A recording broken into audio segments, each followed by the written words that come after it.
여러분 안녕하십니까? 광주 MBC 뉴스데스크입니다.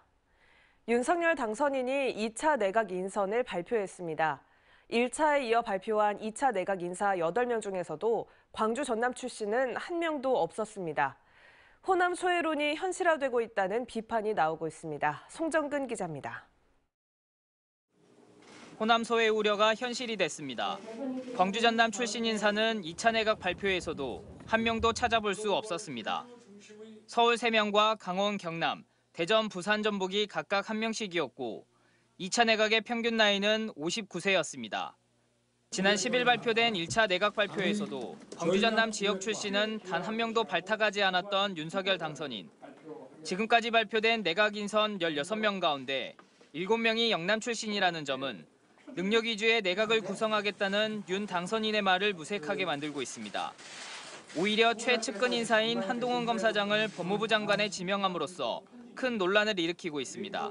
20여 년간 법무부와 검찰의 주요 요직을 두루 거쳤고 수사와 재판, 검찰제도, 법무 행정 분야의 전문성을 쌓아왔습니다.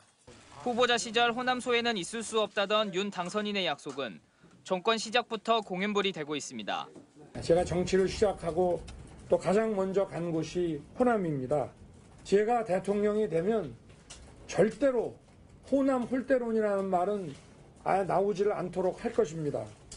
18개 부처 가운데 고용노동부와 농림축산식품부만 장관 인선이 남아있는 상태입니다. 남아있는 장관 2개 자리 중 하나 정도에 상징적으로 광주 전남 출신을 기용할 가능성이 있지만 그렇다 하더라도 영호남 불균형은 심각한 상황입니다. 박근혜 정부에서도 영남과 호남에서 각 4명과 3명을 기용하면서 지역별 형평성을 맞췄던 것과는 대조적입니다. 지역안배를 어떤 점에서 정책적으로 항상 고려해 왔던 것이잖아요. 그런데 좀 호남 인사들을 배제했다는 것은 이런 화합을 위한 정책 고려를 전혀 하지 않은. 후보자 시절 줄기차게 국민통합을 이야기했던 윤석열 당선인. 영남 출신의 60대 남성 위주의 첫 내각을 발표하면서 노령화되고 지역 편중이 심화됐다는 비판을 면하기 어려울 것으로 보입니다. MBC 뉴스 송정근입니다.